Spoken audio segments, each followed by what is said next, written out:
여러분, 안녕하세요. 오늘 들려드릴 이야기는 정말 특별합니다.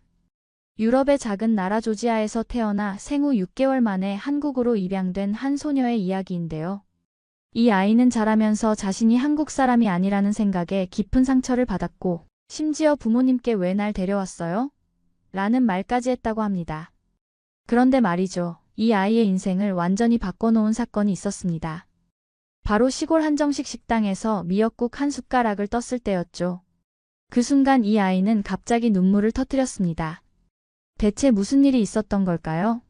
외국인처럼 보이는 외모 때문에 차별받고 어디에도 속하지 못한다고 느꼈던 소녀가 어떻게 한국을 진정한 고향으로 받아들이게 되었는지, 그 과정에서 어떤 놀라운 반전이 있었는지 지금부터 천천히 들려드리겠습니다.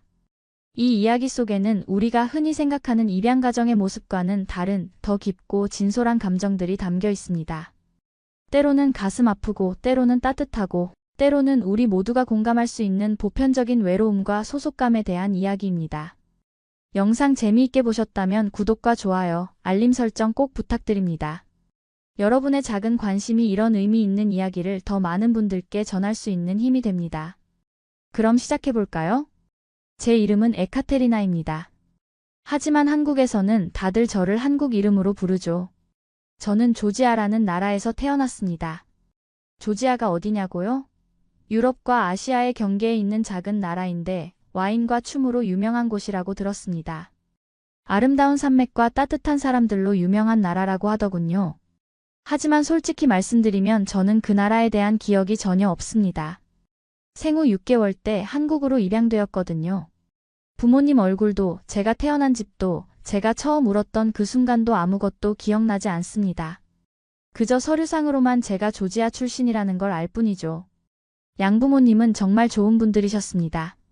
저를 친자식처럼 아껴주셨고 필요한 건 다 해주려고 애쓰셨습니다. 경제적으로도 부족함이 없었고요. 아빠는 회사에 다니셨고 엄마는 집에서 저를 돌봐주셨습니다. 큰 어려움 없이 자랄 수 있는 환경이었던 거죠. 그런데 이상하게도 저는 항상 뭔가 부족하다는 느낌을 지울 수가 없었습니다. 마치 퍼즐 조각 하나가 빠진 것처럼 제 인생에 뭔가 채워지지 않는 공간이 있다는 느낌 말입니다. 어릴 때는 몰랐습니다. 그냥 엄마 아빠가 있고 따뜻한 집이 있고 맛있는 밥을 먹을 수 있다는 게 당연한 줄 알았죠. 유치원에 다닐 때만 해도 별 문제가 없었습니다. 아이들은 순수해서 겉모습보다는 함께 노는 게 더 중요했으니까요. 저도 다른 아이들처럼 그네를 타고 미끄럼틀을 타고 소꿉놀이를 하면서 행복하게 지냈습니다. 하지만 초등학교에 입학하면서 모든 게 달라지기 시작했습니다. 아이들이 제 외모를 보고 수군거렸거든요. 쟤 외국인이야? 한국 사람 아닌 것 같은데? 제 엄마 아빠는 한국 사람인데 왜 쟤만 저래? 그런 소리들이 귀에 들렸습니다. 처음에는 무슨 뜻인지 잘 몰랐습니다. 그냥 저는 저인데 왜 아이들이 이상하게 쳐다보는 걸까? 선생님께서는 개학 첫날 저를 소개하시면서 이렇게 말씀하셨습니다. 에카테리나는 조금 특별한 친구야. 다른 나라에서 왔지만 지금은 우리 반 친구란다.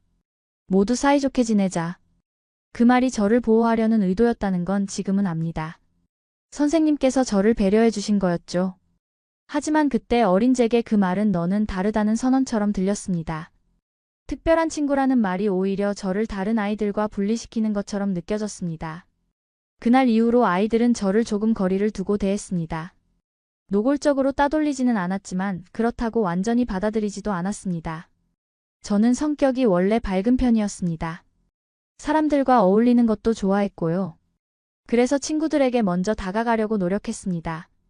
나도 너희랑 똑같아. 그냥 생김새만 조금 다를 뿐이야 라고 말하고 싶었죠. 쉬는 시간마다 친구들 무리에 끼려고 애썼고 점심시간에는 같이 밥 먹자고 먼저 제안했습니다. 하지만 아이들은 항상 저를 조금 다르게 대했습니다. 노는 건 같이 놀아도 깊은 이야기는 나누지 않았고 생일 파티에 초대할 때도 저는 늘 마지막 순서였습니다. 한 번은 반에서 제일 친하다고 생각했던 친구 생일 파티가 있었습니다. 저는 당연히 초대받을 거라고 생각했죠. 그런데 초대장이 오지 않았습니다. 나중에 알고 보니 반 아이들 대부분이 다 초대받았더군요. 저만 빼고요. 그때 느꼈던 그 서늘함을 아직도 잊을 수가 없습니다. 가슴 한구석이 얼어붙는 것 같았습니다. 집에 돌아와 거울을 보면 제 얼굴이 낯설게 느껴졌습니다. 갈색 머리카락, 조금 더 깊은 눈매, 한국 아이들과는 확실히 다른 이 얼굴이 싫었습니다. 왜 저는 이렇게 생겼을까? 왜 저는 여기서 태어나지 않았을까? 만약 제가 한국에서 태어났다면 이런 고민을 하지 않아도 됐을 텐데. 그런 생각들이 머릿속을 떠나지 않았습니다. 부모님은 제 마음을 눈치채셨는지 더 많은 관심을 주려고 하셨습니다. 우리 딸 오늘 학교에서 재미있었어? 친구들이랑 잘 지내? 뭐 필요한 거 없어? 엄마는 제가 학교에서 돌아오면 항상 간식을 준비해 놓으셨고, 아빠는 주말마다 어디든 데려가 주려고 하셨습니다. 하지만 저는 그냥 네, 괜찮아요 라고만 대답했습니다. 사실은 전혀 괜찮지 않았는데 말이죠. 부모님께 제 진짜 마음을 말할 수가 없었습니다. 말하면 부모님이 상처받으실 것 같았거든요. 저를 이렇게 잘 키워주시는데 제가 불평한다면 너무 배은망덕한 것 같았습니다. 그래서 저는 혼자 사귀었습니다. 학교에서 있었던 일들, 친구들의 차가운 시선, 제 안의 외로움을 모두 혼자 안고 지냈습니다. 제 안에는 보이지 않는 벽이 있었습니다. 나는 여기 사람이 아니야 라는 생각이 그 벽을 더 높이 쌓았습니다. 밤이면 이불을 뒤집어 쓰고 작은 소리로 울었습니다. 부모님이 들으실까봐 소리도 내지 못하고 조용히 눈물만 흘렸습니다. 누구에게도 말할 수 없는 외로움이었습니다. 조지아에 대해 알아보려고 인터넷을 검색해본 적도 있습니다. 아름다운 산들, 전통 춤을 추는 사람들, 정이 많다는 조지아 사람들의 모습이 나왔습니다. 코카서스 산맥의 풍경이 정말 아름다웠고 전통 의상을 입고 춤추는 사람들의 모습이 인상적이었습니다. 그런데 이상하게도 그 모습들이 제게는 더 낯설게 느껴졌습니다. 저는 조지아 사람도 아니고 그렇다고 완전한 한국 사람도 아닌 것 같았습니다. 그저 두 나라 사이 어딘가에 붕 떠 있는 존재 같았죠. 어디에도 속하지 못한 채 혼자 떠다니는 느낌이었습니다. 학교에서는 외국인 취급을 받고 조지아에 대해서는 아무것도 모르는 이 상황이 답답하고 힘들었습니다. 중학생이 되었을 때였습니다. 사춘기가 시작되면서 제 마음속 혼란은 더 커졌습니다. 외모에 대한 고민도 깊어졌고 정체성에 대한 질문도 많아졌죠. 거울을 볼 때마다 나는 누구인가라는 질문이 떠올랐습니다. 친구들은 연예인을 닮고 싶다, 예뻐지고 싶다는 고민을 했지만 저는 그냥 평범한 한국 사람처럼 생기고 싶다는 생각만 했습니다. 중학교 1학년 때는 그럭저럭 견딜만 했습니다. 새로운 환경에 적응하느라 바빴고 공부도 어려워져서 그쪽에 신경을 써야 했으니까요. 하지만 중학교 2학년이 되면서 상황이 달라졌습니다. 아이들이 더 성숙해지면서 겉으로는 친절하지만 속으로는 거리를 두는 게 더 명확해졌거든요. 그때 담임 선생님께서 특별한 과제를 내주셨습니다. 바로 자기소개 프로젝트였는데요. 각자 자신의 가족, 취미, 꿈 같은 걸 발표하는 시간이었습니다. 파워포인트를 만들어서 발표하는 형식이었죠. 다른 친구들은 가족 사진을 넣고 여행 갔던 사진을 넣고 자신의 취미생활 사진을 넣어서 발표 자료를 만들었습니다. 저는 발표 준비를 하면서 고민이 많았습니다. 제 이야기를 솔직하게 해야 할까? 아니면 그냥 평범하게 꾸며서 말해야 할까? 가족 사진을 넣어야 하는데 저는 부모님과 생김새가 다르니까 사람들이 또 뭐라고 할까? 밤새 고민하다가 결국 저는 용기를 내서 입양에 대한 이야기를 포함시키기로 했습니다. 어차피 숨길 수도 없는 일이고 당당하게 말하는 게 맞다고 생각했거든요. 발표 당일 저는 떨리는 목소리로 말문을 열었습니다. 저는 조지아에서 태어나 생후 6개월 때 한국으로 입양되었습니다. 지금은 이 나라에서 평범하게 살고 있고요. 취미는 음악 듣기이고 장래 희망은 아직 정하지 못했습니다. 파워포인트에는 조지아의 위치를 보여주는 지도와 제 가족 사진을 넣었습니다. 그때까지만 해도 반응이 괜찮았습니다. 친구들이 고개를 끄덕이며 들어주었으니까요. 선생님께서도 좋은 발표였어. 용기 있게 자신의 이야기를 한 것 같아라고 칭찬해 주셨습니다. 저는 안도의 한숨을 쉬며 자리로 돌아갔습니다. 어쩌면 제가 너무 걱정했던 건지도 모른다고 생각했죠. 하지만 발표가 끝나고 쉬는 시간이 되었을 때 한 남학생이 제게 다가왔습니다. 그 친구는 평소에 말이 거친 편이었는데 반에서 좀 목소리가 큰 아이였습니다. 그 친구가 제 책상 앞에 서서 말했습니다. 야, 근데 너 진짜 부모 찾고 싶지 않아? 친부모 말이야. 왜 그런데 살아? 그 한마디가 제 가슴을 날카롭게 찔렀습니다. 그런데라는 표현이 특히 아팠습니다.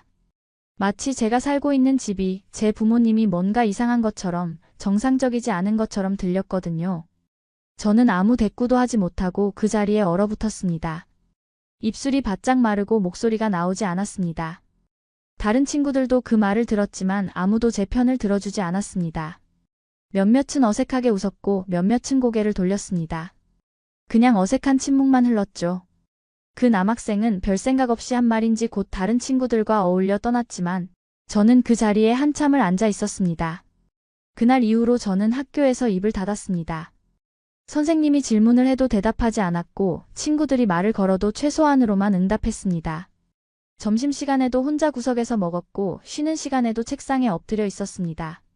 집에 돌아와서도 마찬가지였습니다. 엄마가 오늘 무슨 일 있었어? 라고 물어보셨지만 저는 아무것도 없어요 라고만 했습니다. 사실 그 말이 머릿속에서 계속 맴돌았거든요. 진짜 부모를 찾고 싶지 않냐는 그 질문이요. 밤새 잠을 이루지 못하고 그 말을 곱씹었습니다. 솔직히 말하면 저도 궁금했습니다. 제 친부모가 누구인지, 왜 저를 포기했는지, 지금은 어디서 무엇을 하고 있는지. 저를 낳은 엄마는 어떤 사람일까? 제 눈은 엄마를 닮은 걸까? 아빠를 닮은 걸까? 저에게 형제자매가 있을까? 그쪽 가족들은 저를 알고 있을까?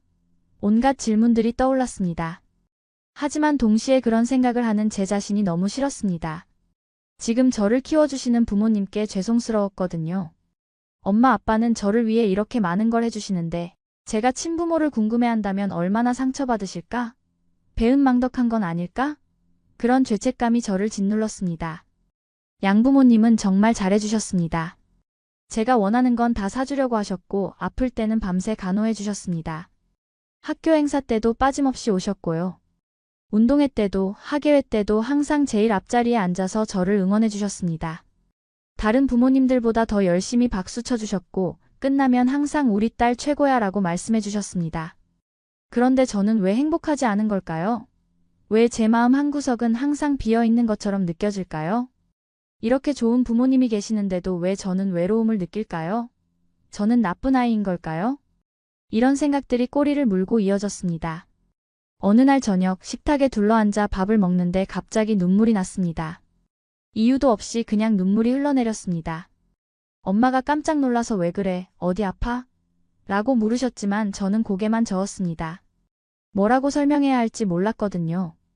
그냥 모든 게 너무 답답하고 막막했습니다. 아빠가 제 등을 토닥이며 천천히 먹어도 되라고 하셨지만 저는 더 이상 밥을 먹을 수가 없었습니다. 먼저 들어갈게요 라고 말하고 방으로 들어갔습니다. 침대에 누워 천장을 바라보며 생각했습니다. 나는 대체 누구인가? 조지아 사람인가? 한국 사람인가? 아니면 둘 다 아닌 건가? 이 질문에 대한 답을 찾을 수 없었습니다. 거울 앞에 서서 제 얼굴을 한참 들여다봤습니다. 이 얼굴이 저인 건 맞는데 이 얼굴이 낯설었습니다. 마치 다른 사람의 얼굴을 보고 있는 것 같았습니다. 제 정체성이 무너지는 것 같았습니다. 중학교 2학년이 되면서 상황은 더 나빠졌습니다. 사춘기 특유의 예민함과 정체성에 대한 혼란이 겹치면서 저는 점점 더 껍질 속으로 들어갔죠. 마치 달팽이가 껍질 속으로 들어가듯이 저도 제 마음의 문을 걸어 잠갔습니다. 친구들과의 관계도 피상적이 되었고 부모님과의 대화도 끊겼습니다. 학교에서 돌아오면 방문을 닫고 혼자만의 시간을 보냈습니다.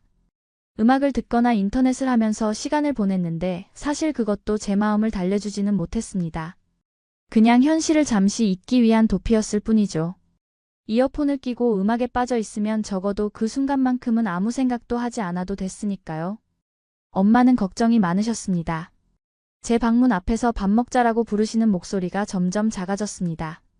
처음에는 크게 부르시다가 나중에는 조심스럽게 노크만 하셨습니다. 아마 제가 짜증을 낼까봐 조심스러워 하신 것 같았습니다. 저는 그런 엄마가 안쓰러웠지만 어떻게 해야 할지 몰랐습니다. 아빠는 다른 방식으로 접근하셨습니다. 주말에 같이 영화를 보러 가자거나 맛있는 거 먹으러 가자고 제안하셨죠. 우리 딸 요새 새로 나온 영화 있던데 같이 볼까? 저번에 네가 먹고 싶다던 그 식당 가볼까? 하지만 저는 대부분 괜찮아요. 집에 있을래요? 라고 거절했습니다. 지금 생각하면 부모님이 얼마나 마음 아프셨을지 알 것 같습니다. 사랑하는 딸이 점점 멀어져 가는데 어떻게 해야 할지 모르는 그 답답함, 무엇을 잘못한 건지 모르는 그 혼란스러움을 부모님도 겪고 계셨을 겁니다. 그때는 그런 것까지 생각할 여유가 없었습니다. 제 자신의 고통에만 집중하느라 다른 사람의 아픔을 볼 수가 없었던 거죠. 학교 성적도 떨어지기 시작했습니다. 공부에 집중이 안 되었거든요. 수업 시간에 선생님 말씀이 귀에 들어오지 않았고 시험 문제를 봐도 무슨 뜻인지 이해가 안 됐습니다. 예전에는 중상위권이었던 성적이 점점 떨어져서 중하위권까지 내려갔습니다. 담임 선생님께서 상담을 하자고 하셨습니다. 상담실에 들어가니 선생님께서 걱정스러운 표정으로 저를 보셨습니다. 요새 무슨 일 있니? 성적도 떨어지고 표정도 안 좋아 보여서 선생님이 걱정된다. 저는 괜찮습니다 라고만 했습니다. 뭘 어떻게 말해야 할지 몰랐으니까요. 선생님, 저는 제가 누구인지 모르겠어요. 저는 한국 사람도 아니고 조지아 사람도 아닌 것 같아요. 거울을 볼 때마다 낯선 사람을 보는 것 같아요. 친구들은 저를 받아주지 않고 저는 어디에도 속하지 못하는 것 같아요. 이런 얘기를 하고 싶었지만 할 수 없었습니다. 말로 꺼내면 더 현실이 될 것 같았고 선생님이 이해하실 수 있을까 하는 의구심도 들었습니다. 선생님은 한참을 저를 보시다가 힘들면 언제든지 선생님한테 얘기해. 선생님이 도와줄게 라고 말씀하셨습니다. 그 말씀이 고마웠지만 저는 그냥 고개만 끄덕이고 나왔습니다. 그런 얘기를 하면 선생님이 정말 도와주실 수 있을까요? 아니면 그냥 사춘기 특유의 방황이라고 생각하실까요? 집으로 돌아오는 길은 항상 무거웠습니다. 학교에서도 외롭고 집에 가도 외로운 것 같았습니다. 현관문을 열고 들어서면 엄마가 다녀왔어? 라고 반갑게 맞아주셨지만 저는 네라고만 하고 방으로 들어갔습니다. 엄마의 상한 표정을 보면서도 저는 어떻게 해야 할지 몰랐습니다. 어느 날 저녁 드디어 폭발하는 순간이 왔습니다. 엄마가 제 방에 들어오셔서 침대 옆에 앉으셨습니다. 요즘 너무 힘들어 보인다. 엄마한테 얘기해봐.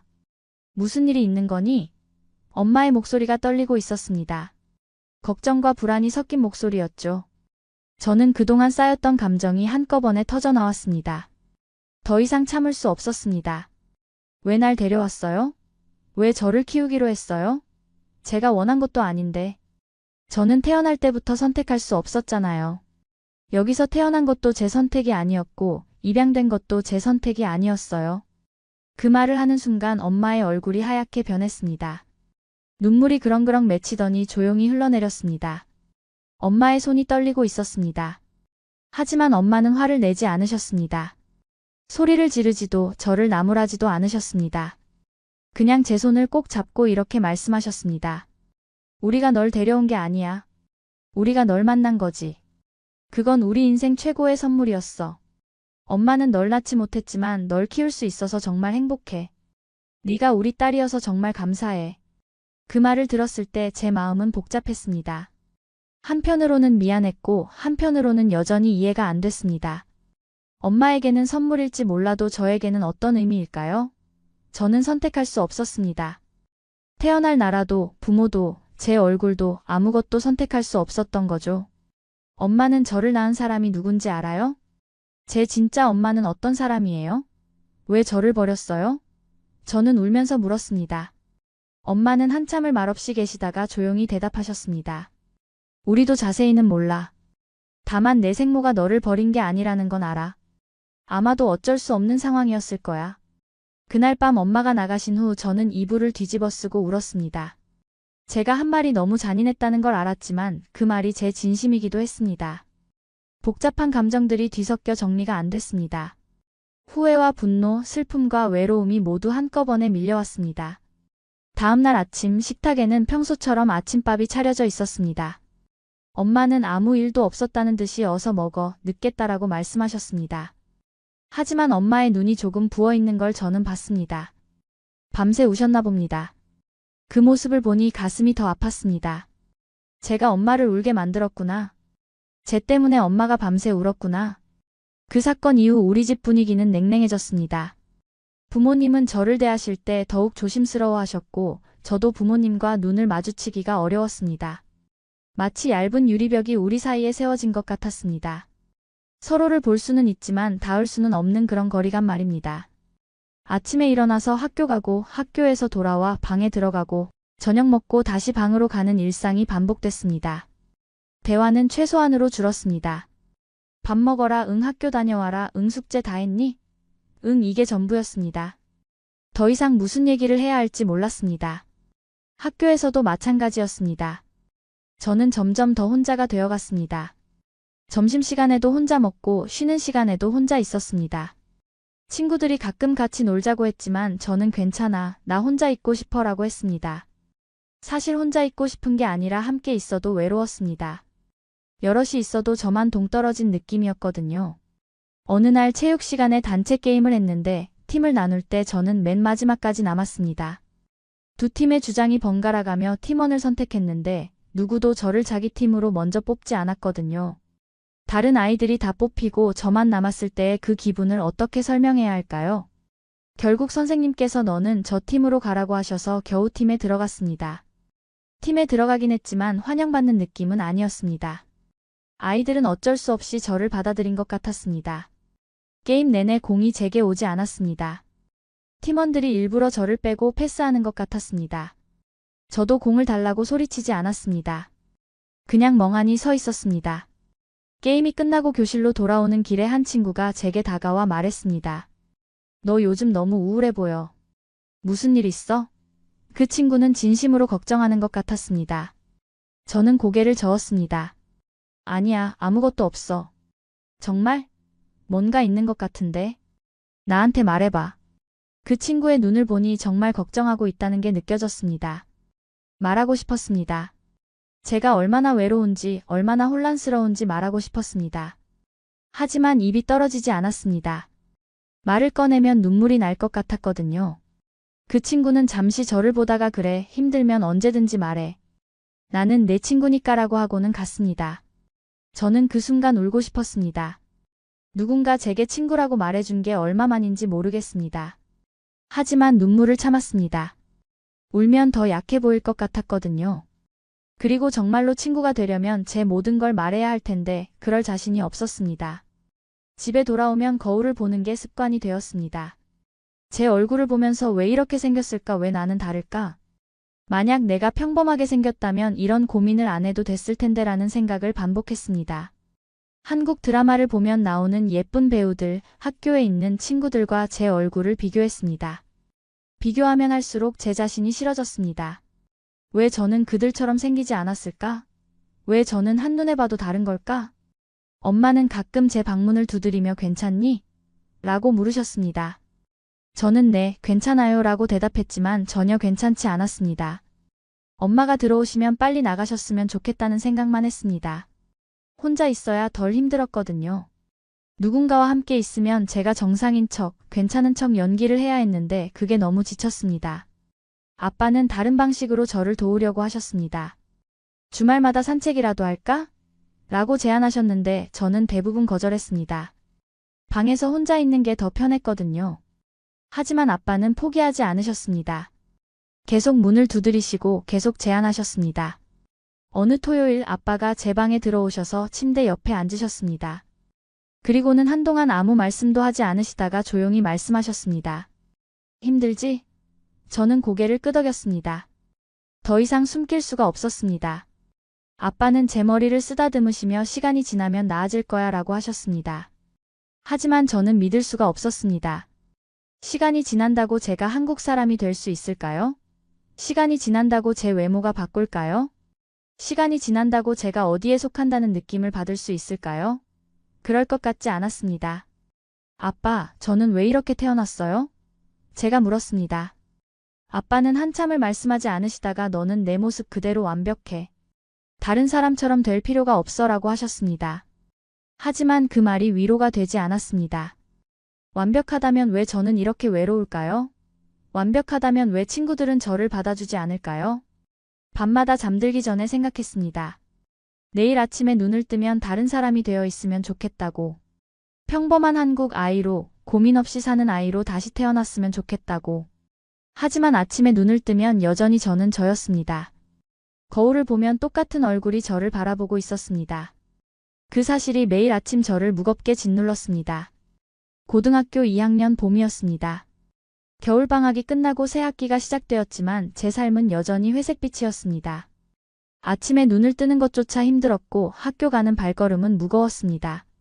매일이 똑같이 반복되는 것 같았고 앞으로도 계속 이렇게 살아야 한다는 생각에 막막했습니다. 그때 부모님께서 갑자기 여행을 가자고 하셨습니다. 어느 주말 아침 아빠가 제 방문을 노크하시며 말씀하셨습니다. 우리 셋이 오랜만에 여행이나 가자. 너도 쉬어야 할 것 같구나. 요즘 너무 힘들어 보여. 엄마도 옆에서 응, 좋은 공기 마시고 맛있는 것도 먹고 오자.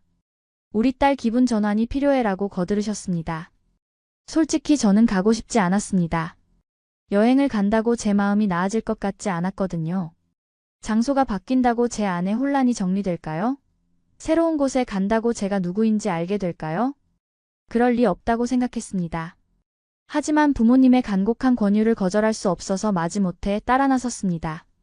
짐을 싸면서도 별 기대가 없었습니다. 그냥 형식적으로 옷 몇 벌 챙겨 넣고 이어폰과 핸드폰 충전기를 챙겼습니다. 엄마가 선크림도 챙겨야지 모자도 가져가라고 하시며 이것저것 챙겨주셨지만 저는 무관심하게 가방에 넣기만 했습니다. 차를 타고 몇 시간을 달렸습니다. 고속도로를 벗어나니 풍경이 달라지기 시작했습니다. 창밖 풍경이 점점 시골로 바뀌어 갔습니다. 높은 빌딩 대신 낮은 집들이 보였고 복잡한 도로 대신 한적한 길이 나타났습니다. 논과 밭이 펼쳐졌고 멀리 산이 보였습니다. 저는 이어폰을 끼고 음악을 들으며 창밖만 바라봤습니다. 엄마가 가끔 저기 봐, 예쁘다 저 산 이름이 뭐더라 벚꽃이 피었네라고 하셨지만 저는 별 관심이 없었습니다. 그냥 고개만 끄덕이고 다시 창밖을 바라봤습니다. 음악 소리에 묻혀 부모님의 대화 소리가 희미하게 들렸습니다. 한참을 가다가 도착한 곳은 경상북도 청도라는 작은 시골 마을이었습니다. 들어본 적도 없는 동네였습니다. 차에서 내리니 주변이 조용했습니다. 도시의 소음이 전혀 없었습니다. 자동차 경적 소리도 사람들의 떠드는 소리도 들리지 않았습니다. 대신 새소리가 들렸고 바람에 나뭇잎이 흔들리는 소리가 들렸습니다. 여기가 어디예요? 라고 물었더니 아빠가 아빠 친구 고향이야. 조용하고 공기 좋은 곳이지. 너도 좀 쉬면서 생각 정리할 수 있을 거야 라고 하셨습니다. 엄마는 맑은 공기 마시면서 천천히 걸어보자. 도시에서는 느낄 수 없는 여유가 있는 곳이야 라고 덧붙이셨습니다. 차에서 내리니 확실히 공기가 달랐습니다. 맑고 시원했습니다. 깊게 숨을 들이마시니 폐 깊숙이 신선한 공기가 들어오는 게 느껴졌습니다. 이상하게도 그 순간 조금 마음이 편해지는 것 같았습니다. 주변은 조용했고 새소리가 들렸습니다. 도시에서는 들을 수 없는 소리였죠. 숙소에 짐을 풀고 부모님을 따라 마을을 걸었습니다. 작은 가게들, 오래된 집들, 길가에 앉아 계신 할머니들이 보였습니다. 집들은 대부분 단층이었고 마당에는 화분들이 놓여 있었습니다. 강아지가 마당에서 낮잠을 자고 있었고 담벼락에는 호박 넝쿨이 올라가 있었습니다. 할머니 한 분이 대문 앞 평상에 앉아 계시다가 저를 보시고 학생, 어디서 왔니? 라고 물으셨습니다. 사투리가 섞인 말씨였는데 따뜻하게 들렸습니다. 억양이 독특했지만 정겹게 느껴졌습니다.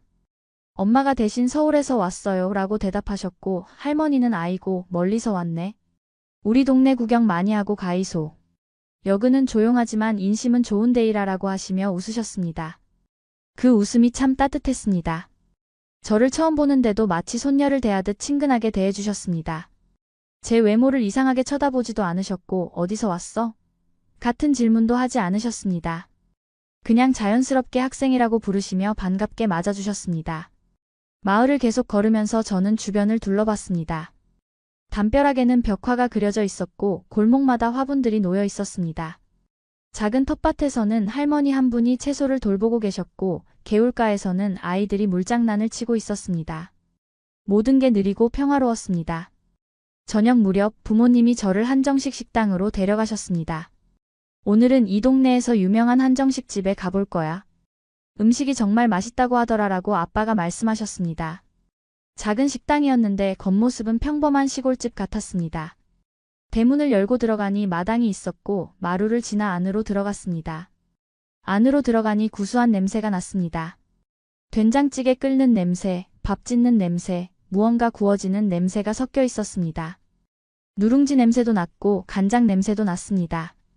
여러 냄새가 섞였지만 이상하게 거부감이 들지 않았습니다. 오히려 편안하게 느껴졌습니다. 식당 주인 아주머니가 반갑게 맞아주셨습니다. 어서 오이소. 뭐 드실 끼꼬? 역시 사투리였는데 이상하게 정겹게 느껴졌습니다. 목소리가 크고 시원시원했지만 따뜻함이 묻어났습니다. 부모님이 메뉴를 주문하시는 동안 저는 주변을 둘러봤습니다. 오래된 나무 테이블, 벽에 걸린 손글씨 메뉴판, 한쪽 구석에 놓인 텔레비전. 모든 게 소박했지만 깨끗하고 정돈되어 있었습니다. 벽에는 가족 사진들이 걸려 있었고 창문 너머로는 마당이 화분들이 보였습니다. 천장에는 옛날 스타일의 형광등이 달려 있었고 구석에는 냉장고가 놓여 있었습니다. 잠시 후 음식이 나오기 시작했습니다.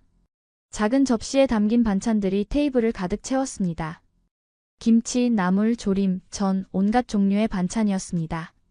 배추김치, 깍두기, 열무김치, 여러 종류의 김치가 있었고 시금치나물, 콩나물, 고사리나물 등 나물도 다양했습니다. 그리고 뚝배기에 담긴 뜨거운 된장찌개와 밥이 나왔습니다. 된장찌개에서는 김이 모락모락 올라왔고 밥은 윤기가 흘렀습니다. 엄마가 추가로 미역국을 주문하셨습니다. 미역국 하나 더 주세요. 우리 딸이 미역국을 좋아해서요. 주인 아주머니가 알았어 라이 금방 끓여줄 기다라며 주방으로 들어가셨습니다. 부모님은 먼저 수저를 드시기 시작했습니다. 와, 맛있다. 역시 시골 밥이 맛있어. 이게 진짜 정성이 들어간 음식이지라고 아빠가 말씀하셨습니다. 저도 건성으로 반찬 몇 가지를 집어 먹었습니다. 사실 별로 입맛이 없었습니다. 여행 와서도 마음이 무거웠고 음식이 목구멍으로 넘어가지 않을 것 같았습니다. 그런데 그때 미역국이 나왔습니다. 아주머니가 뚝배기를 조심스럽게 들고 오셨습니다. 주인 아주머니가 뚝배기를 테이블에 놓으시며 말씀하셨습니다. 요 미역국은 우리 집 특별한 거이라. 참기름하고 다시마 육수로 끓인 기다. 딸내미가 먹어보이소. 엄마가 끓여준 국 맛이 날 끼다. 뚝배기에서 김이 모락모락 올라왔습니다. 연두색 미역이 국물 속에서 부드럽게 떠다녔고 참기름 향이 코끝을 간지렸습니다. 저는 무심코 숟가락을 들었습니다. 별 기대 없이 그냥 형식적으로 한 숟가락 떠서 입에 넣었습니다. 뜨거운 국물이 입 안으로 들어왔습니다. 그 순간이었습니다. 뜨거운 국물이 입안에서 퍼지는 순간 갑자기 제 가슴이 뭉클해지는 걸 느꼈습니다. 이유를 알 수 없는 감정이 북받쳐 올라왔습니다. 따뜻함, 포근함, 그리움, 위로, 여러 감정이 한꺼번에 밀려왔습니다. 마치 오래전에 잃어버렸던 무언가를 되찾은 것 같은 느낌이었습니다. 눈물이 핑 돌더니 순식간에 흘러내렸습니다. 제가 왜 우는지 저도 몰랐습니다. 그냥 눈물이 멈추지 않았습니다. 한 방울, 두 방울 떨어지더니 나중에는 주르륵 흘러내렸습니다. 숟가락을 든 손이 떨렸고 시야가 흐려졌습니다. 엄마가 깜짝 놀라서 왜 그래, 어디 아파? 라고 물으셨습니다. 아빠도 당황하셨습니다. 무슨 일이야? 국이 너무 뜨거웠어? 혹시 데웠어? 저는 고개를 저었습니다. 아프지 않았습니다. 뜨겁지도 않았습니다. 그냥 뭔가가 제 마음을 건드린 거였습니다. 오랫동안 얼어붙어 있던 제 마음 깊은 곳에 무언가가 녹아내리는 느낌이었습니다. 식당 주인 아주머니가 다가오시며 걱정스러운 목소리로 물으셨습니다. 아이고 우째 댕기고 국이 안 맞나? 혹시 너무 짜거나 싱거운 게 아이가? 저는 눈물을 닦으며 말했습니다. 아니에요, 맛있어요. 너무 맛있어서 그래요. 이상한 대답이었지만 진심이었습니다. 정말 맛있었습니다. 하지만 단순히 맛 때문에 운 게 아니었습니다.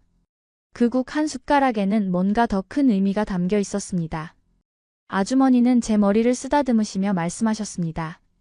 아이고 착한 것. 우리 딸도 요 나이 또래인디 요새 애들이 시골 음식은 잘 안 먹더라고. 라면이나 치킨만 찾재. 근디 이 학생은 진짜 맛을 아는구만이라. 엄마가 정성껏 끓인 국을 알아보네. 그 말을 들으니 눈물이 더 났습니다. 이 아주머니는 저를 처음 보는데도 친절하게 대해주셨습니다. 제 외모를 이상하게 쳐다보지도 않으셨고 어디서 왔냐고 캐묻지도 않으셨습니다. 그냥 저를 손님으로, 아니 마치 자기 딸처럼 대해주셨습니다. 딸내미라는 호칭이 이렇게 따뜻하게 느껴질 줄 몰랐습니다. 저는 계속 미역국을 먹었습니다. 한 숟가락, 두 숟가락, 국물이 목으로 넘어갈 때마다 제 마음 한구석이 녹아내리는 것 같았습니다. 그동안 단단하게 쌓아 올렸던 벽이 조금씩 무너지고 있었습니다. 차갑게 얼어붙어 있던 제 마음이 따뜻해지고 있었습니다. 미역의 부드러운 식감, 참기름의 고소한 향, 국물의 깊은 맛. 모든 게 조화롭게 어우러졌습니다. 하지만 그것보다 더 큰 건 그 안에 담긴 정성이었습니다. 누군가를 위해 정성껏 끓인 음식이라는 게 느껴졌습니다. 사랑하는 사람을 위해 시간과 마음을 들인 그 정성이 국물 한 방울 한 방울에 스며 있었습니다. 엄마가 조용히 제 손을 잡으셨습니다. 말없이 그냥 손을 잡아주셨습니다. 아빠도 제 어깨를 토닥여 주셨습니다. 가족 3명이 조용히 앉아서 밥을 먹었습니다. 대화는 없었지만 마음이 통하는 것 같았습니다. 밥을 다 먹고 식당을 나올 때 아주머니가 저에게 다가오셔서 조용히 말씀하셨습니다. 학생, 힘든 일 있나 보네이라. 얼굴에 쓰여 있어라. 근디 있나? 밥 잘 먹으면 다 괜찮아진다 아이가. 마음이 힘들 때는 따뜻한 밥 한 끼가 약보다 낫제. 우리 집에 또 오이소. 미역국 다시 끓여줄 기다이. 저는 고개를 숙여 인사했습니다. 감사합니다. 목소리가 떨렸지만 진심을 담아 말했습니다. 아주머니는 저를 꼭 안아주셨습니다. 처음 보는 사람인데도 마치 오래 알고 지낸 사람처럼 자연스럽게 안아주셨습니다. 그래, 착한 것. 힘내라이. 그날 밤 숙소로 돌아와서도 저는 계속 그 미역국 생각을 했습니다. 침대에 누워 천장을 바라보며 생각했습니다. 왜 그렇게 눈물이 났을까요? 왜 그렇게 마음이 따뜻해졌을까요? 단순히 배가 고파서? 아니면 음식이 정말 맛있어서? 아니었습니다. 생각해보니 그 순간 제가 느낀 건 단순한 맛이 아니었습니다. 그건 정이었습니다. 한국 사람들이 말하는 그 정 말입니다. 아주머니의 정성, 음식의 온기, 그리고 부모님과 함께 있다는 안정감. 그 모든 것이 한데 섞여 제 마음을 감싸 안았던 겁니다. 처음으로 깨달았습니다. 제가 찾던 건 조지아도 아니고 완벽한 한국인이 되는 것도 아니었습니다. 제가 찾던 건 소속감이었습니다. 어딘가에 내가 속해 있다는 느낌, 누군가 나를 받아준다는 안심, 그런 것들이었습니다. 그 식당에서 제가 경험한 건 바로 그것이었습니다. 아주머니는 저를 차별하지 않으셨습니다. 외국인이라고, 입양하라고, 다르다고 생각하지 않으셨습니다. 그냥 배고픈 학생에게 정성껏 음식을 대접하신 거였습니다. 그 자연스러움, 그 따뜻함이 제게는 너무나 소중했습니다. 창밖을 보니 별이 보였습니다. 도시에서는 볼 수 없는 맑은 별들이었습니다. 수없이 많은 별들이 반짝이고 있었습니다. 그 별들을 보면서 생각했습니다. 어쩌면 제가 여기 온 건 우연이 아닐지도 모른다고. 부모님이 저를 이곳으로 데려온 데는 이유가 있었을지도 모른다고. 그날 밤 오랜만에 평화롭게 잠들었습니다. 악몽도 꾸지 않았고 중간에 깨지도 않았습니다. 깊고 편안한 잠이었습니다. 아침에 눈을 떴을 때 기분이 조금 가벼워진 것 같았습니다. 완전히 달라진 건 아니었지만 뭔가 작은 변화가 시작된 것 같았습니다. 청도에서의 여행은 3일간 계속됐습니다. 다음 날 아침 숙소 창문을 열었을 때 들어온 공기가 유난히 상쾌하게 느껴졌습니다.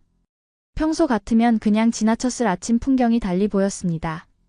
새소리가 더 선명하게 들렸고 나뭇잎의 초록빛이 더 선명하게 보였습니다. 아침 식사를 하러 다시 그 식당에 갔습니다. 어제와 같은 주인 아주머니가 반갑게 맞아주셨습니다. 아이고, 우리 딸 또 왔네. 어제 잘 잤나? 얼굴이 좀 나아 보이네라. 이상하게도 그 말이 어색하지 않았습니다. 오히려 정겨웠습니다. 우리 딸이라는 호칭이 자연스럽게 받아들여졌습니다. 아침은 된장찌개와 구운 생선이 나왔습니다. 평범한 한식 아침이었지만 맛있었습니다. 생선은 간이 딱 맞게 배어 있었고 된장찌개는 깊은 맛이 났습니다. 무엇보다 함께 먹는 사람들 때문에 더 맛있게 느껴졌습니다. 옆 테이블에 앉은 동네 할아버지가 저를 보시고 말씀하셨습니다. 학생, 공부 열심히 해야 돼이. 요새 세상이 각박하니까 공부 잘해야 잘 산다 아이가. 저는 네, 열심히 하겠습니다 라고 대답했습니다. 평소에 저였다면 외면했을 텐데 그날은 달랐습니다. 그분의 말씀이 간섭이 아니라 관심으로 느껴졌거든요. 낯선 학생에게 조언을 해주시는 그 마음이 고마웠습니다. 그분도 아마 손자 손녀가 있으실 텐데 저를 그렇게 대해주시는 게 감사했습니다. 식사 후 부모님과 함께 마을을 산책했습니다. 시장에 들렀는데 시장은 활기차게 움직이고 있었습니다. 과일 파는 아주머니, 생선 손질하는 아저씨, 떡 찌는 할머니. 모두가 바쁘게 움직이면서도 지나가는 사람들에게 인사를 건넸습니다. 어서 오이소. 싸게 줄 기다. 잘 가이소. 그런 말들이 자연스럽게 오갔습니다. 사투리가 섞인 말들이었지만 정겹게 들렸습니다. 서울의 시장과는 다른 분위기였습니다. 사람들이 서로를 알고 지내는 것 같았고 손님과 상인의 관계가 아니라 이웃 같은 느낌이었습니다. 한 떡집 앞을 지나는데 할머니가 저를 불러 세우셨습니다. 아가씨, 이것 좀 먹어보소.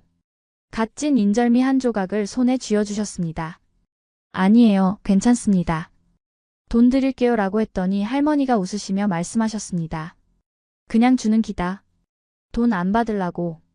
맛 좀 보이소. 우리 떡이 얼마나 맛있는디. 인절미를 한 입 베어 물었습니다. 쫀득하고 고소했습니다. 찰기가 있었고 콩가루가 고소하게 입 안에 퍼졌습니다. 맛있죠? 우리가 직접 만든 기라. 시장에서 제일 맛있다 카이. 할머니가 물으셨고 저는 고개를 끄덕였습니다. 정말 맛있어요. 감사합니다. 할머니는 흐뭇한 표정으로 저를 보시더니 참 예쁘게 생겼네. 공부 열심히 하고 부모님 말씀 잘 들어야 된다라고 하셨습니다. 그 말을 들은 순간 가슴이 뭉클했습니다. 제 외모를 이상하게 보는 게 아니라 그냥 예쁘다고 말씀해 주신 거였습니다. 차별도 편견도 없이 그냥 한 사람으로 봐주신 거였죠. 오후에는 근처 저수지를 걸었습니다. 물가를 따라 산책로가 있었는데 사람들이 여유롭게 걷고 있었습니다. 낚시하는 아저씨들, 자전거 타는 청년들, 손잡고 걷는 노부부. 평화로운 풍경이었습니다. 모두가 각자의 속도로 여유를 즐기고 있었습니다. 부모님과 나란히 걸으면서 엄마가 제 손을 잡으셨습니다. 처음엔 약간 어색했지만 그대로 두었습니다. 엄마의 손이 따뜻했습니다. 오랜만에 느껴보는 온기였습니다. 얼마나 오랫동안 제가 부모님의 손길을 거부해왔는지 깨달았습니다. 한참을 걷다가 아빠가 말씀하셨습니다. 여기 공기 좋지? 가끔은 이렇게 조용한 곳에 와야 마음이 편해져. 복잡한 생각들이 정리되고 말이야. 저는 고개를 끄덕였습니다. 정말 그랬습니다. 복잡한 도시를 떠나 이렇게 한적한 곳에 오니 마음이 가라앉는 것 같았습니다. 그동안 쌓였던 스트레스와 고민들이 조금씩 풀어지는 느낌이었습니다. 엄마, 아빠. 저는 조심스럽게 입을 열었습니다. 제가 그동안 너무 삐뚤어져 있었던 것 같아요. 엄마가 제 손을 더 꽉 잡으셨습니다. 아니야, 네가 힘들었던 거지. 엄마, 아빠가 너의 고민을 제대로 이해하지 못해서 미안해. 아빠도 말씀하셨습니다. 우리도 처음이었어. 어떻게 해야 너를 도울 수 있을지 몰랐지. 그래서 이렇게 여행이라도 데려온 거야. 네가 조금이라도 마음을 풀 수 있게 말이야. 저녁에는 숙소 근처 작은 카페에 들렀습니다. 할머니 한 분이 운영하시는 곳이었는데 커피 대신 전통차를 파셨습니다. 저는 유자차를 주문했고 할머니가 따뜻한 차를 건네주시며 말씀하셨습니다. 천천히 마시소. 급하게 먹으면 체한다 아이가. 차는 천천히 음미하면서 마셔야 제맛이 나는 기라. 차를 마시며 창밖을 바라봤습니다. 해가 지고 있었습니다. 주황빛 노을이 하늘을 물들이고 있었고 마을 전체가 부드러운 빛에 감싸였습니다. 아름다웠습니다. 정말 아름다웠습니다. 이런 풍경을 보며 차를 마시는 이 순간이 소중하게 느껴졌습니다. 엄마, 아빠, 이번 여행 와서 정말 좋았어요. 저는 진심으로 말했습니다. 제 마음이 조금씩 풀리는 것 같아요. 부모님은 웃으시며 고개를 끄덕이셨습니다. 엄마의 눈에 눈물이 맺혀 있었습니다. 하지만 슬픈 눈물이 아니라 기쁜 눈물인 것 같았습니다. 여행 마지막 날 아침 부모님이 저를 조용한 곳으로 데려가셨습니다. 마을 외곽의 작은 정자였는데 주변이 고요했습니다. 아침 안개가 아직 완전히 걷히지 않아서 주변이 몽환적으로 보였습니다. 정자 아래로는 작은 개울이 흐르고 있었고 물소리가 잔잔하게 들렸습니다. 세 사람이 정자에 앉아 말없이 풍경을 바라보고 있었는데 아빠가 먼저 입을 여셨습니다. 사실 우리가 너한테 할 얘기가 있어서 여기까지 온 거야. 저는 긴장했습니다. 무슨 얘기일까요? 설마 나쁜 소식은 아니겠죠? 혹시 부모님이 이혼하시는 건 아닐까? 아니면 제게 무슨 문제가 있는 걸까? 엄마가 제 손을 잡으시며 천천히 말씀하기 시작하셨습니다. 네가 조지아에서 왔다는 건 알고 있지? 사실 엄마 아빠도 너를 입양하기 전에 많이 고민했어. 우리가 과연 너를 잘 키울 수 있을까? 너에게 좋은 부모가 될 수 있을까 하고 말이야. 밤새도록 이야기를 나눴고 입양기관에도 여러 번 상담을 받으러 갔지. 저는 조용히 듣고 있었습니다. 부모님도 고민이 많으셨다는 걸 처음 알았습니다. 엄마가 계속 말씀하셨습니다. 네가 우리 집에 온 날을 엄마는 절대 못 잊어. 생후 6개월밖에 안 된 작은 아기였는데 너무 조용했어. 울지도 않고 웃지도 않고 그냥 큰 눈으로 우리를 빤히 쳐다보기만 했지. 그 눈빛을 보면서 엄마는 생각했어. 이 아이가 얼마나 많은 걸 겪었을까? 이렇게 작은데 벌써 세상의 차가움을 느낀 건 아닐까? 엄마의 목소리가 떨리기 시작했습니다. 처음에는 네가 우리를 거부할까봐 정말 조심스러웠어. 안아주려고 해도 혹시 싫어할까봐, 젖병을 물리려고 해도 혹시 받아들이지 않을까봐. 그런데 시간이 지나면서 너는 점점 밝아졌고 엄마 아빠를 엄마 아빠로 인식하기 시작했지. 그게 얼마나 감사했는지 몰라. 네가 처음 엄마라고 불렀을 때 엄마는 울면서 너를 안았어. 저는 그동안 생각해 본 적이 없었습니다. 부모님도 불안했을 거라는 걸 말입니다. 저만 힘든 줄 알았는데 부모님도 똑같이 걱정하고 두려워했던 거였습니다. 아빠가 거들었습니다. 아빠도 처음엔 자신이 없었어. 혈연으로 맺어진 관계가 아닌데 진짜 아빠가 될 수 있을까? 네가 크면서 너는 진짜 아빠가 아니야 라고 말하지는 않을까? 그런 두려움이 있었지. 아빠의 고백이 의외였습니다. 아빠도 그런 걱정을 하셨다니. 항상 든든하고 확신에 찬 모습만 보여주셨는데 속으로는 불안하셨던 거였습니다. 엄마가 눈물을 글썽이며 말씀하셨습니다. 네가 중학생 때 왜 날 데려왔냐고 물었을 때 엄마 마음이 너무 아팠어. 하지만 화낼 수 없었어. 내 입장에선 당연히 그런 생각을 할 수 있으니까. 엄마도 내 나이였으면 똑같이 생각했을 거야. 선택의 여지 없이 낯선 나라에 와서 낯선 사람들 사이에서 자라야 했으니 얼마나 혼란스러웠겠어. 그 말을 듣고 저는 울컥했습니다. 부모님이 저를 이해하고 계셨던 겁니다. 제가 힘들어하는 걸 알고 계셨고 그래서 이렇게 여행까지 데려온 거였습니다. 그런데 여기서 예상치 못한 이야기가 나왔습니다. 아빠가 심호흡을 하시고 말씀하셨습니다. 우리가 너한테 억지로 한국 사람이 되라고 강요할 생각은 없어. 네가 조지아를 궁금해한다면 언제든지 함께 가볼 수도 있고 네 뿌리를 찾고 싶다면 도와줄게. 사실 우리가 너에 대해 알고 있는 게 하나 더 있어. 제 심장이 쿵쾅거리기 시작했습니다. 뭘까요? 무슨 비밀이 있는 걸까요? 엄마가 가방에서 낡은 봉투 하나를 꺼내셨습니다. 이건 네가 입양될 때 함께 온 편지야. 내 생모가 남긴 거라고 했어. 우리는 네가 준비될 때까지 기다리려고 했는데 이제는 알려줘야 할 것 같아. 엄마가 봉투를 제게 건네주셨습니다. 손이 떨렸습니다. 이 안에 뭐가 들어있을까? 제 친어머니의 글씨가 있을까? 봉투를 열었습니다. 안에는 한 장의 편지와 작은 사진 한 장이 들어있었습니다. 편지는 러시아어로 쓰여 있었습니다. 조지아에서는 러시아어도 많이 쓴다고 들었습니다. 저는 러시아어를 읽을 수 없었습니다. 이게 뭐라고 쓰여 있어요? 아빠가 번역된 내용이 적힌 종이를 꺼내셨습니다. 입양기관에서 번역해 준 거야. 저는 떨리는 손으로 그 종이를 읽기 시작했습니다. 나의 사랑하는 딸에게. 이 편지를 읽고 있다면 너는 이미 많이 자랐겠구나. 엄마는 너를 보낼 수밖에 없었던 것을 평생 후회할 거야. 하지만 이것이 너를 위한 최선의 선택이었다고 믿고 싶구나. 나는 너를 제대로 키울 수 없는 환경에 있었어. 하지만 너는 더 나은 삶을 살 자격이 있어. 부디 행복하게 자라길. 너를 사랑한단다. 눈물이 글을 읽는 것을 방해했습니다. 제 친어머니도 저를 사랑했던 겁니다. 버린 게 아니라 보낸 거였습니다. 사진을 봤습니다. 젊은 여성이 아기를 안고 있는 사진이었습니다. 그 아기가 저였겠죠.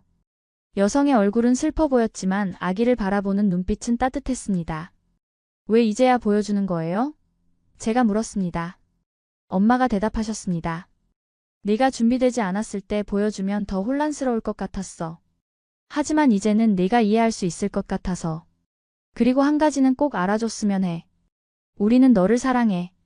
네가 어디서 태어났든 어떻게 생겼든 상관없이 너는 우리 딸이야. 내 생모도 너를 사랑했고 우리도 너를 사랑해. 너는 2배로 사랑받은 아이야. 그 순간 제 안에서 무언가가 무너졌습니다. 그동안 쌓아 올렸던 오해와 원망, 외로움이 한꺼번에 무너져 내렸습니다. 저는 버려진 아이가 아니었습니다. 사랑받았던 아이였습니다. 한 사람은 저를 더 나은 삶으로 보내기 위해 가슴 아픈 선택을 했고, 다른 두 사람은 저를 받아들여 사랑으로 키워주셨습니다. 저는 부모님을 껴안고 한참을 울었습니다. 죄송해요, 엄마 아빠. 제가 너무 철없었어요. 제가 얼마나 사랑받고 있는지 몰랐어요. 엄마가 제 등을 토닥이며 말씀하셨습니다. 괜찮아, 괜찮아. 다 이해해. 네가 혼란스러웠던 거 엄마가 알아. 울음이 멈추고 나서 아빠가 말씀하셨습니다. 그리고 하나 더 있어. 사실 이 마을을 선택한 데는 특별한 이유가 있어. 아빠 대학 친구가 이 동네 출신인데 그 친구도 입양가정 출신이거든. 어릴 때 많이 방황했다고 했어. 정체성 때문에, 외모 때문에, 소속감 때문에 힘들었대. 그런데 지금은 행복하게 잘 살고 있어. 결혼도 하고 아이도 낳고 말이야.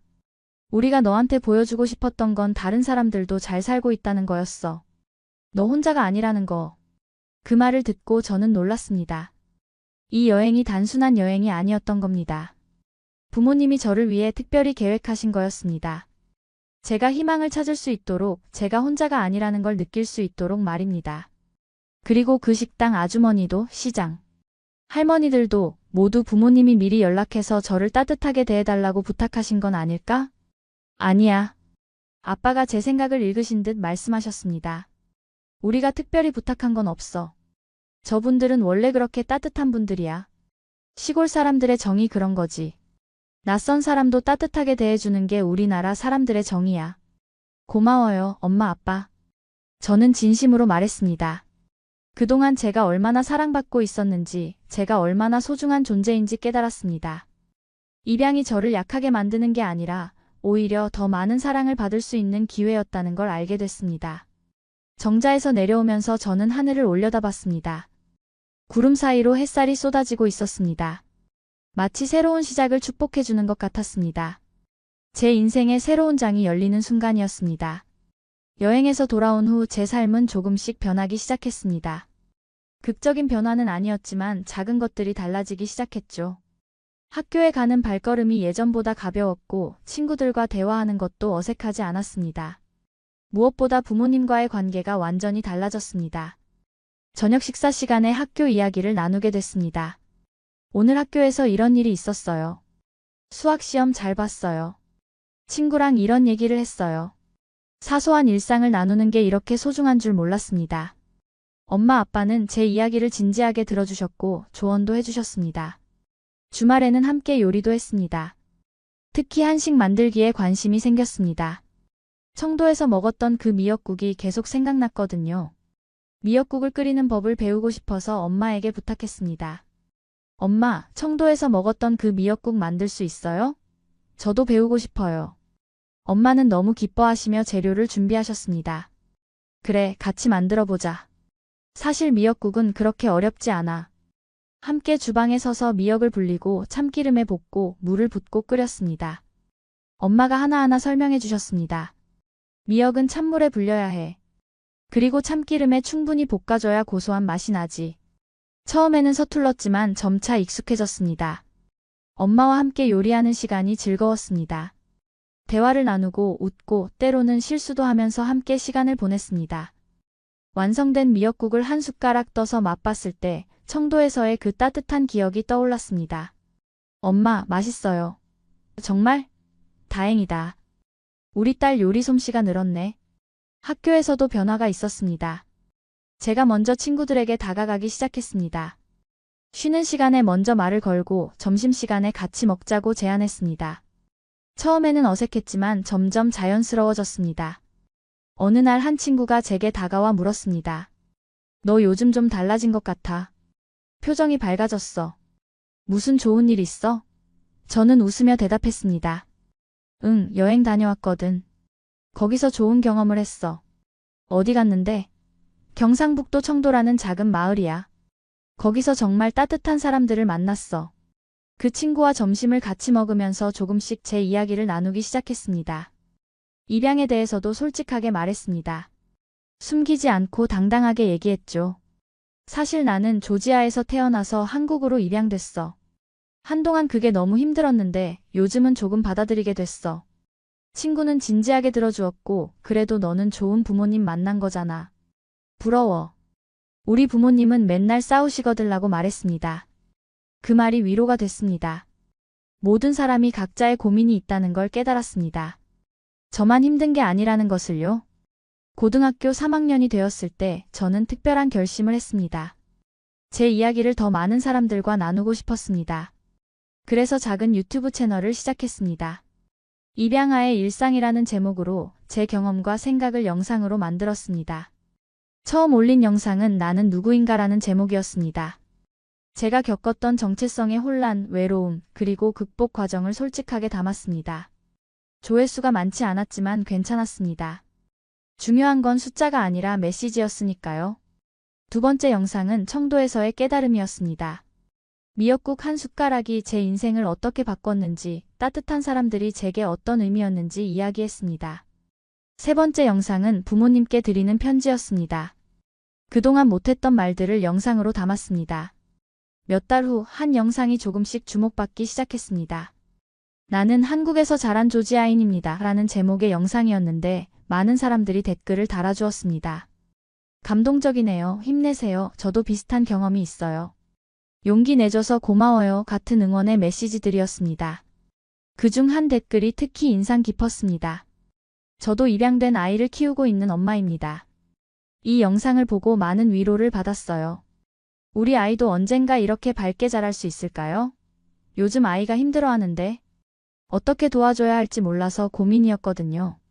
그 댓글을 보고 저는 눈물이 났습니다.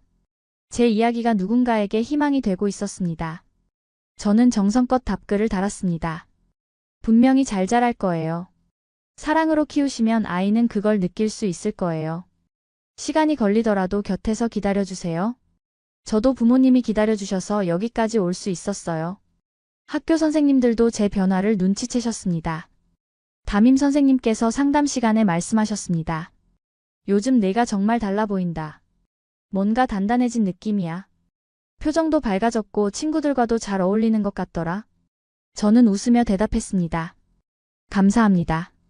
제가 많이 변했나 봐요. 요즘은 정말 행복해요.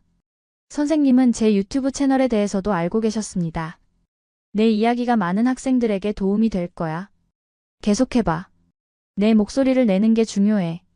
비슷한 고민을 하는 친구들에게 큰 힘이 될 거야. 졸업이 가까워질 무렵 지역 청소년 센터에서 연락이 왔습니다. 제 유튜브를 보고 강연을 부탁하고 싶다는 내용이었습니다. 입양아로서의 성장 이야기라는 주제로 강연을 해달라는 거였습니다. 처음에는 망설였습니다. 많은 사람들 앞에서 제 이야기를 할 자신이 있을까? 떨리지 않을까? 하지만 부모님이 격려해 주셨습니다. 네가 하고 싶으면 해봐. 엄마 아빠가 응원할게. 내 이야기가 누군가에게 도움이 될 수 있다면 그보다 좋은 일이 어디 있겠니? 저는 강연을 하기로 결심했습니다. 준비하는 과정이 쉽지는 않았지만 의미 있었습니다. 제 이야기를 정리하고 전달하고 싶은 메시지를 명확히 하고 사람들에게 희망을 줄 수 있는 방법을 고민했습니다. 강연 당일 저는 떨리는 마음으로 청소년 센터에 도착했습니다. 생각보다 많은 사람들이 앉아 계셨습니다. 학생들, 학부모님들, 선생님들, 그리고 입양 관련 단체 관계자들까지 다양한 분들이었습니다. 좌석이 거의 다 차 있었고 뒤쪽에는 서 계신 분들도 있었습니다. 마이크를 잡고 무대에 섰을 때 심장이 두근거렸습니다. 손에 땀이 났고 다리가 떨렸습니다. 하지만 심호흡을 하고 객석을 둘러봤습니다.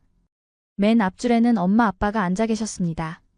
엄마가 환하게 웃으며 고개를 끄덕여 주셨고 아빠가 엄지손가락을 치켜 세워 주셨습니다.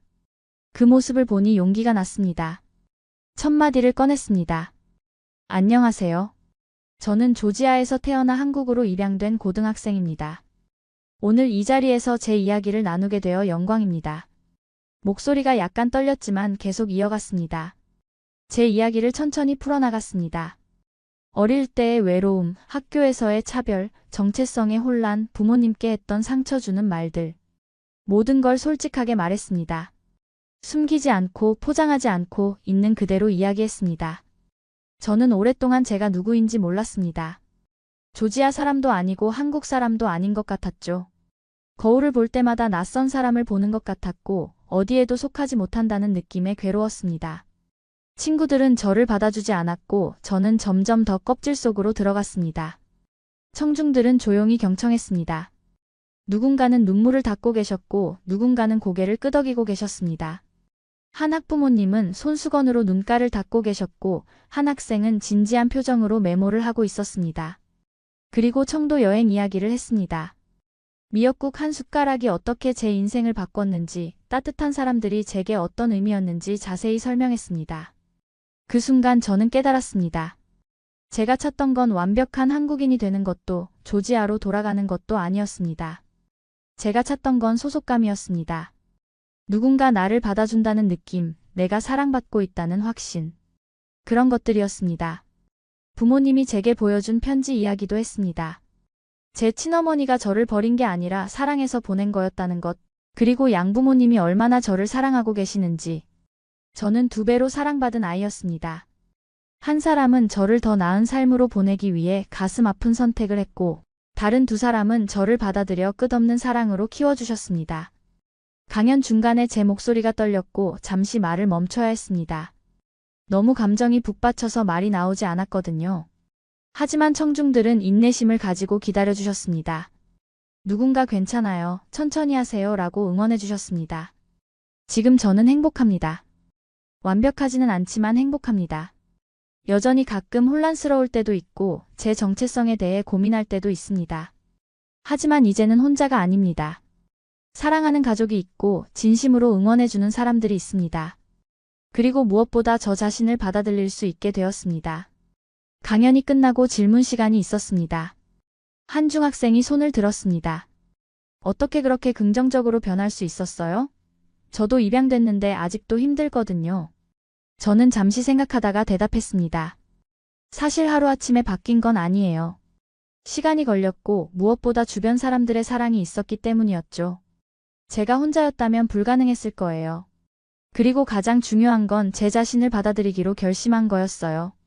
완벽해지려고 하지 않고 있는 그대로의 저를 인정하기로 한 거죠. 또 다른 학부모님이 질문하셨습니다. 입양 가정 부모로서 아이에게 어떻게 해주면 좋을까요? 우리 아이도 요즘 힘들어하는 것 같아서요. 저는 진심으로 대답했습니다. 아이가 사랑받고 있다는 걸 계속 보여주세요. 말로만이 아니라 행동으로요. 그리고 아이가 힘들어할 때 억지로 밝게 만들려 하지 마시고 그냥 곁에 있어주세요. 제 부모님이 그러셨거든요. 제가 방문을 닫고 나오지 않을 때도, 제가 짜증을 낼 때도 그냥 묵묵히 곁에 계셨어요. 그것만으로도 충분합니다. 한 선생님이 질문하셨습니다. 학교에서 입양 학생들을 어떻게 대해야 할까요? 특별하게 대하지 마세요. 그냥 다른 학생들과 똑같이 대해주시면 됩니다. 차별하지 말고 그렇다고 특별 대우도 하지 마세요. 그냥 한 명의 학생으로 봐주시면 됩니다. 그게 제일 고마웠어요. 강연 후 많은 분들이 다가와 악수를 청했습니다. 어떤 분은 정말 감동적이었어요. 우리 아이에게도 이 이야기를 들려주고 싶어요 라고 하셨고, 어떤 분은 내 용기가 정말 대단해. 힘내라고 하셨습니다. 한 중학생은 울면서 저도 입양됐는데 오늘 강연 듣고 힘이 났어요. 고마워요 라고 말했습니다. 그날 저는 깨달았습니다. 제 경험이 단순히 제 것으로 끝나는 게 아니라 다른 사람들에게 힘이 될 수 있다는 것을. 그리고 그게 바로 제가 할 수 있는 일이라는 것을 말입니다. 며칠 후 청도의 그 식당 주인 아주머니에게 편지를 썼습니다. 제가 얼마나 변했는지, 그날의 미역국이 제 인생을 어떻게 바꿔놓았는지 자세히 적었습니다. 아주머니의 따뜻함이 얼마나 큰 영향을 미쳤는지 감사한 마음을 담아 썼습니다. 한 달 뒤 답장이 왔습니다. 아주머니의 손글씨였습니다. 우리 딸 편지 잘 받았다이. 내 이야기 읽으면서 엄마도 울었어라. 네가 행복해서 엄마도 기쁘다이. 언제든지 우리 가게 다시 오이소. 미역국 다시 끓여줄 기다이. 네가 잘 자라줘서 고맙다이. 그 편지를 읽으며 또 한 번 울었습니다. 기쁨의 눈물이었습니다. 세상에는 이렇게 따뜻한 사람들이 있고 저는 그 따뜻함을 받을 자격이 있는 사람이었습니다. 지금 제 삶은 완벽하지 않습니다. 여전히 가끔 외로울 때가 있고 제 정체성에 대해 고민할 때도 있습니다. 거울을 보면 여전히 낯설게 느껴질 때도 있습니다. 하지만 이제는 혼자가 아닙니다. 사랑하는 가족이 있고 진심으로 응원해주는 사람들이 있습니다. 그리고 무엇보다 저 자신을 받아들일 수 있게 되었습니다. 입양은 불행이 아니라 다른 형태의 가족을 만나는 방법입니다.